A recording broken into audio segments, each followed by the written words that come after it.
My boyfriend was acting weird and distant, until I found out he was secretly dating my mother. The betrayal didn't just end my relationship, it shattered my family. For months before everything came crashing down, I kept telling myself I was imagining things.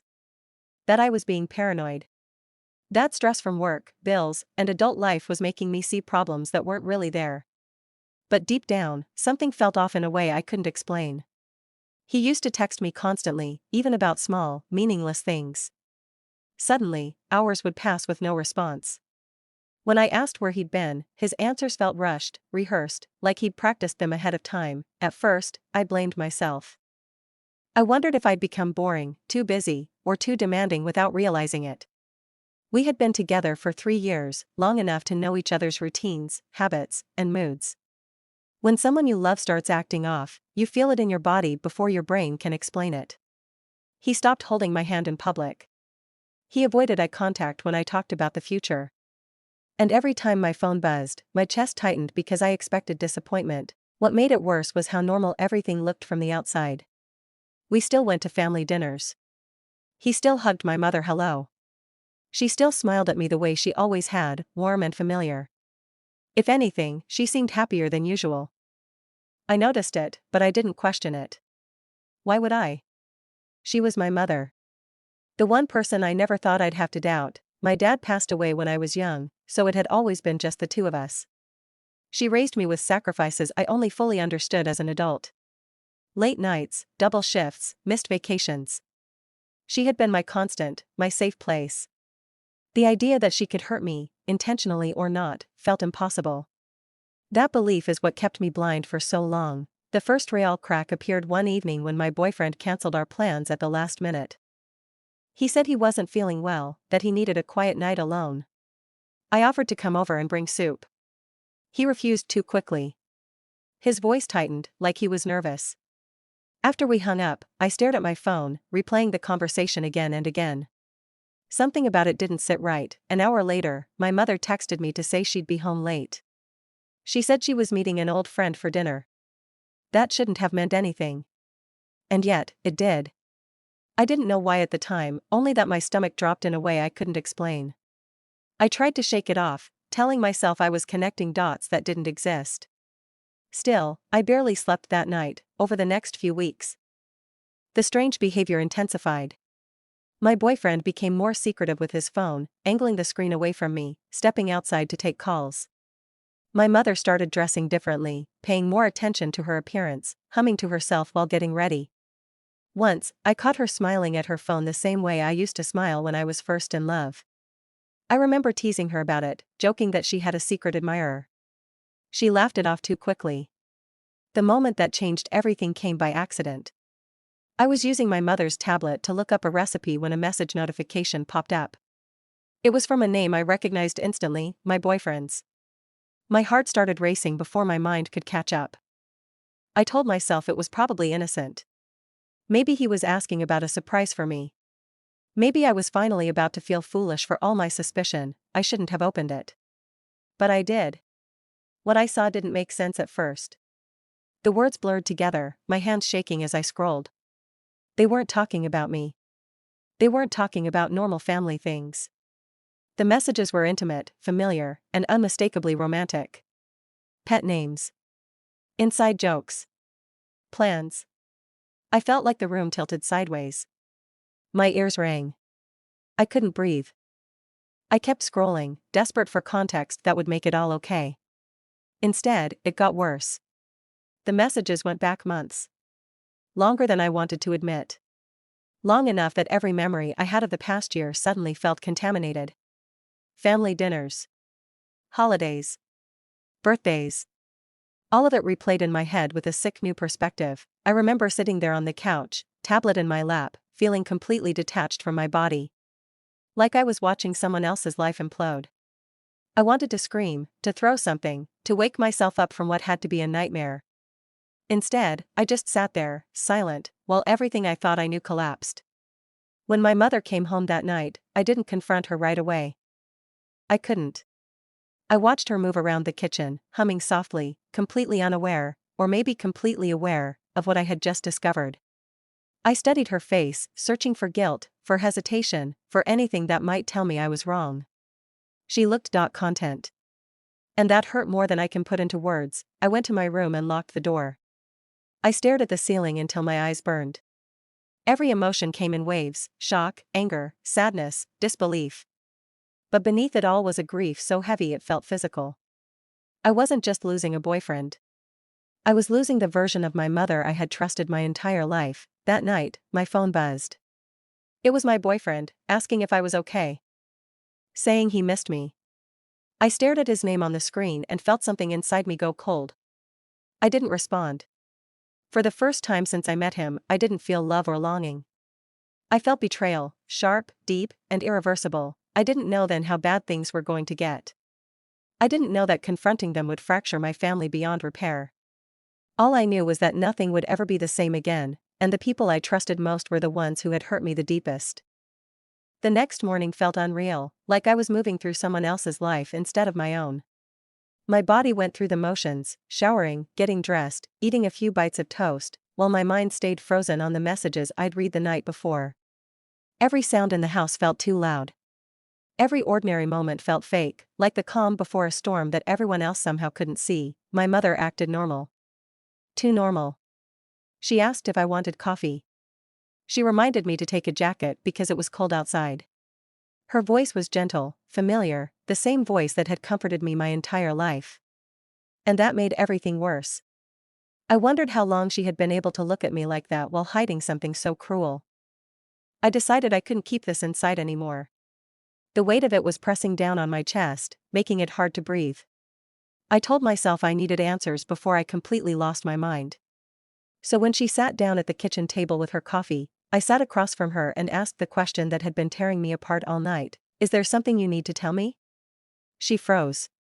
It was subtle, just a slight pause, but I noticed it immediately. Her eyes flickered away from mine, and for a split second, I saw fear. Real fear. My heart sank. I don't know what you mean, she said, her voice steady but tight. I swallowed hard. I saw the messages. The room went silent. No denial. No confusion. Just silence. She slowly set her mug down, her hands trembling. In that moment, I knew everything before she said a single word. It wasn't supposed to happen like this, she finally whispered. That sentence broke something inside me. I laughed, not because anything was funny, but because it was the only way to keep from screaming. Like what? I asked. You secretly dating my boyfriend? What version of this was supposed to be okay? Tears filled her eyes. She reached across the table as if to touch my hand, and I pulled away. The look on her face shifted from guilt to something else, defensiveness, maybe even justification. That hurt almost as much as the betrayal itself. She told me it just happened. That they started talking more. That he made her feel seen. That she hadn't felt desired in years. Every word felt like a knife. I couldn't believe she was asking me, her daughter, to understand. Do you have any idea what you've done to me? I asked, my voice shaking. She cried harder then, saying she never meant to hurt me, that she loved me, that family was everything. The irony of that nearly made me sick. I stood up, unable to sit there any longer, and told her I needed space. Real space. Not the kind you pretend to give while crossing every boundary imaginable. I left the house and drove aimlessly for hours, my phone buzzing nonstop. Messages from my boyfriend. Missed calls from my mother. I ignored all of it. I needed to hear my own thoughts, even though they were cruel and chaotic. Eventually, I pulled into a quiet parking lot and checked my phone. My boyfriend had sent paragraph after paragraph. Apologies mixed with excuses. He said it didn't mean anything. That he loved me. That things had gotten complicated. I stared at the screen, stunned by how easily he minimized something so unforgivable. I finally agreed to meet him. Not because I wanted closure, but because I needed to look him in the eyes and see if there was any trace of the person I thought I loved. We met at a small park, somewhere neutral. When I saw him walking toward me, he looked nervous, like a child caught doing something wrong. I never meant for you to find out this way, he said immediately. That was his first sentence. Not I'm sorry. Not I hurt you. Just that. I felt a strange calm settle over me. The kind that comes right before you accept that something is truly over. I asked him how long it had been going on. He hesitated, then told me the truth. Longer than I'd suspected. Long enough that every argument, every cancelled plan, every moment of distance suddenly made perfect sense. Did you ever think about me? I asked quietly. He didn't answer right away. That silence told me everything I needed to know. He tried to explain himself, saying he was confused, saying he didn't want to lose either of us. Hearing that made my stomach turn. He wasn't confused. He was selfish. He wanted comfort, attention, validation, no matter who it hurt. I told him it was over. Completely. No second chances. No friendship. No someday. He looked shocked, like he genuinely believed he could talk his way out of it. That he could still keep me in his life after everything he'd done. Walking away from him hurt, but it was a clean kind of pain. The messier part came when I realized I couldn't just walk away from my mother the same way. She was woven into every part of my life, every memory, every holiday. Cutting her off felt impossible, forgiving her felt worse. When I went back home later that night, the house felt different. Smaller. Colder. Like it no longer belonged to me. My mother tried to talk again, but I couldn't hear it. Every word sounded hollow. I told her I needed time, and for once, she didn't argue. Days turned into weeks. I stayed with a friend, avoiding home, avoiding conversations I wasn't ready to have. My mother sent messages apologizing. Explaining, begging me not to shut her out. Sometimes I almost responded. Sometimes I cried so hard I could barely breathe. What hurt the most wasn't just what they did, it was how alone I felt afterward. Losing a relationship is painful. Losing your sense of safety is devastating. I questioned my judgment, my memories, my ability to trust anyone ever again. I didn't know it yet, but the hardest part was still ahead. Because betrayal doesn't end when the truth comes out. Sometimes, that's when it really begins. I thought the worst was over once the truth was out. I was wrong. The real damage didn't come from discovering the betrayal, it came from everything that followed. Betrayal has a way of spreading, seeping into places you didn't even realize were vulnerable, changing how people look at you, talk about you, and remember you. When I finally told a close family member what had happened, I expected shock. Anger on my behalf. Support. Instead, there was an uncomfortable pause, followed by a careful, almost rehearsed response. They said things like it's complicated and your mother has been lonely for a long time. Each word felt like another small betrayal, quieter but just as painful. Slowly, the story stopped being about what they did and started being about how I reacted. I was told I was being too harsh. Too emotional. That I needed to be the bigger person. As if being hurt was a failure on my part, and forgiving was the only acceptable way to prove maturity. No one asked how I was sleeping. No one asked how I was coping. They just wanted the situation to disappear, even if that meant sacrificing me to do it. Family gatherings became impossible. I'd hear about them after the fact, who showed up, who laughed, who avoided the subject entirely. My absence was treated like an inconvenience rather than a consequence. It was easier for them to pretend I was overreacting than to confront what had actually happened. What hurt most was realizing how easily people protect the version of a person they want to believe in. My mother had always been seen as strong, devoted, selfless. That image mattered more to them than my pain. Challenging it made me the problem. I started questioning myself constantly. Was I really being unfair? Was I exaggerating? Gaslighting doesn't always come from the person who hurt you, it can come from everyone who refuses to acknowledge the harm. I replayed conversations in my head, doubting my own memories, my own emotions. Some days, I felt angry. Other days, I felt numb. Meanwhile, my mother kept reaching out. Long messages about regret. About how she missed me. About how she wished things were different. What she never did was fully take responsibility. Every apology came with an explanation. Every explanation softened the impact of what she'd done. It felt less like accountability and more like damage control. One afternoon, I finally agreed to meet her. Not because I was ready to forgive, but because I needed clarity. We met at a quiet cafe, sitting across from each other like strangers. She looked tired, smaller somehow. For a moment, my resolve wavered. Then she spoke. She told me she never meant for it to go so far. That she hadn't planned it. That she felt trapped by her own loneliness.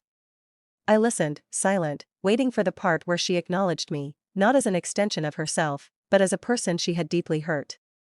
It never came. When I told her how much this had damaged me, she cried. When I told her I didn't know if I could trust her again, she grew defensive. She said she hoped I wouldn't punish her forever.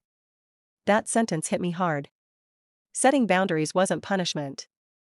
It was survival. I left that meeting feeling emptier than before. I realized then that I wasn't going to get the apology I needed. I wasn't going to get the validation that would magically make everything better. Closure wasn't something she could give me. It was something I'd have to create on my own. Around that time, I started therapy. I didn't tell my family. I didn't want their opinions. I just knew I was breaking in ways I couldn't fix alone. In those sessions, I learned something that changed everything. Betrayal trauma doesn't just affect how you see others, it affects how you see yourself. I had internalized the idea that my feelings were inconvenient. That my pain made things uncomfortable. That staying silent would make me easier to love. Letting go of that belief was terrifying, but necessary. As weeks passed, I began rebuilding small parts of myself. I focused on work. I leaned on friends who didn't try to explain away my hurt. I learned how to sit with grief without apologizing for it. Some days were better than others. Healing wasn't linear. Then, just when I felt like I was finally regaining a sense of balance, I got a message that threatened to pull me right back into the chaos. It was from my mother. Short. Direct. She said she needed to talk to me, urgently, because something had happened. My heart sank as I read it. I didn't know what she meant, but I knew one thing for sure: whatever was coming next was going to change everything again. I stared at my phone for a long time before responding. Every instinct in my body told me not to go, not to reopen a wound that had barely begun to scab over. But another part of me, the part that still wanted answers, still wanted the truth without filters, knew I wouldn't be able to rest until I faced whatever she was about to say. So I agreed to meet her, setting clear limits in my mind even if I hadn't yet learned how to voice them out loud. We met at the house this time. Walking back inside felt strange, like returning to a place that used to be home but no longer recognized me. The walls were the same. The furniture hadn't moved. And yet, everything felt different, heavy with things left unsaid. My mother was already there when I arrived. Sitting stiffly on the couch, her hands folded in her lap. She looked up at me with an expression I couldn't read, nervous, maybe even ashamed. She didn't waste time. She told me he was gone. That my ex-boyfriend had ended things with her after realizing how serious the fallout was. She said it quietly, as if expecting relief to wash over me. It didn't. What I felt instead was anger, sharp and unexpected. Not because they were no longer together, but because she thought that somehow fixed what had been broken. I thought you should know, she said. I wanted to be honest. Honest. The word echoed in my head. I asked her why now. Why honesty only came after everything had already burned down. She didn't answer directly. She said she was scared. Scared of losing me forever. Scared of being alone. Scared of the consequences she'd tried so hard not to think about. Then she said something that shifted everything. She told me people had started asking questions. Family members. Friends. That the story was getting out, and not in a way she could control. For the first time, I saw real fear, not of hurting me, but of being seen differently by others. That's when it clicked. This wasn't about repairing our relationship. This was about damage control. About preserving an image. And suddenly, I felt calm in a way I hadn't since all of this began. Because clarity, even when it hurts, is powerful. I told her how much she had taken from me. Not just my trust, but my sense of safety. I told her how isolated I had felt, how alone, how I had questioned my own reality because no one wanted to face the truth. She listened, but I could tell she wasn't fully hearing me. She was waiting for her turn to speak. When she finally did, she asked me what I wanted. The question caught me off guard. No one had asked me that since this nightmare began. I realized I hadn't asked myself either. For so long, I had been reacting, absorbing pain, navigating guilt, trying not to make things worse for everyone else. I told her I wanted distance. Real distance. Time without explanations, without apologies, without pressure to forgive before I was ready. I wanted to stop carrying responsibility for her choices. Saying it out loud felt terrifying and freeing. She cried. She said she didn't understand how things had gone so wrong. I didn't argue. I didn't explain. I didn't comfort her. For the first time, I let her sit with the consequences of her actions without rushing to make it easier for her. After that conversation, I changed things in ways that felt small but were actually huge. I stopped updating her about my life. I stopped responding immediately. I stopped justifying my boundaries. Each step felt uncomfortable, like learning to walk again after an injury. But slowly, the constant anxiety began to fade. Around the same time, my ex tried to contact me again. A message appeared one night, filled with regret and self-pity. He said he missed me. That he'd made the biggest mistake of his life. Reading it, I felt nothing. No anger. No sadness. Just distance. I didn't reply. That silence was my answer. What surprised me most was how much strength I found in choosing myself. I had spent so long believing love meant endurance, putting up with pain, sacrificing boundaries, staying quiet to keep the peace. This experience shattered that belief. Love without respect wasn't love. It was obligation. The more I stepped back, the more clearly I saw the pattern that had existed long before my boyfriend ever entered the picture. I had always been the one expected to understand, to forgive, to adjust. Breaking that role changed how everyone interacted with me. Some people respected it. Others resented it. I learned to accept both. By the end of that month, I knew one thing for certain: I couldn't go back to the way things were. Even if my mother changed. Even if time softened the edges of the pain. I was no longer the same person who could ignore red flags just to keep the peace. I thought that realization would bring peace. Instead, it brought one final test, one that would force me to decide what kind of future I was willing to accept, and what kind of relationship, if any, I could still have with the woman who raised me. The final test came quietly, without drama or raised voices. It came in the form of an invitation. A family gathering. A birthday dinner planned weeks in advance, carefully worded to sound casual, harmless, normal. My mother sent the message with a hopeful tone, saying she wanted things to feel like they used to. Reading it, I felt a familiar tug of guilt, the old reflex to smooth things over, to show up and pretend. But something in me had changed. I realized that going back, even for one evening, would mean betraying myself all over again. I asked for time to think. And for the first time, I actually took it. I sat with the discomfort, the sadness, the longing for a version of my family that no longer existed.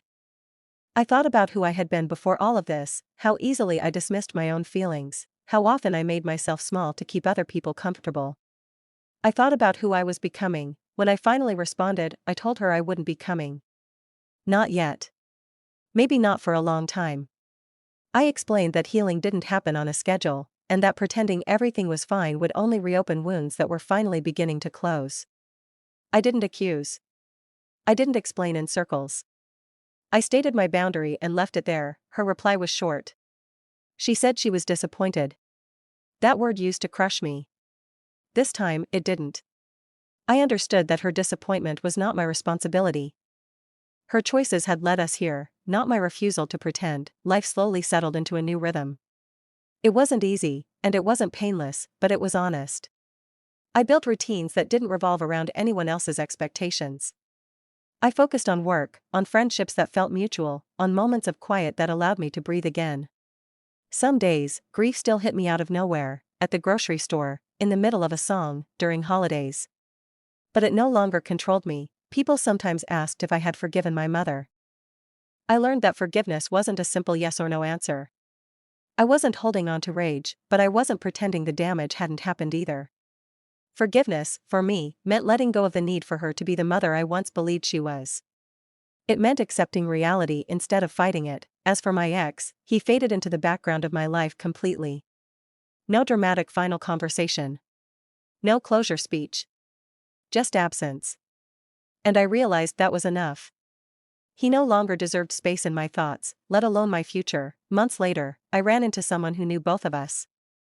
They hesitated before speaking, clearly unsure of what to say. Then they told me they admired how I handled everything. That comment stayed with me longer than they probably realized. Because for a long time I thought strength looked like endurance. Now I knew it looked like walking away when staying would cost you your self-respect. My relationship with my mother remains distant. Polite. Careful. Some bridges can't be rebuilt the way they were, no matter how much time passes. And that's something I've made peace with. Love doesn't require access. Family doesn't mean unlimited forgiveness. Looking back, I wish the story had ended differently. I wish the people I trusted most hadn't been the ones to hurt me. But I no longer wish I hadn't found out.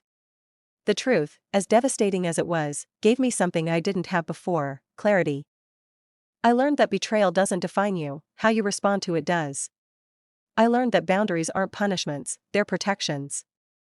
And most importantly, I learned that choosing yourself is not selfish, even when the people who hurt you try to make it seem that way. This experience broke my family apart, yes. But it also rebuilt me into someone stronger, more aware, and unwilling to accept love that comes at the cost of dignity. And in the end, that became the one thing no one could take away from me.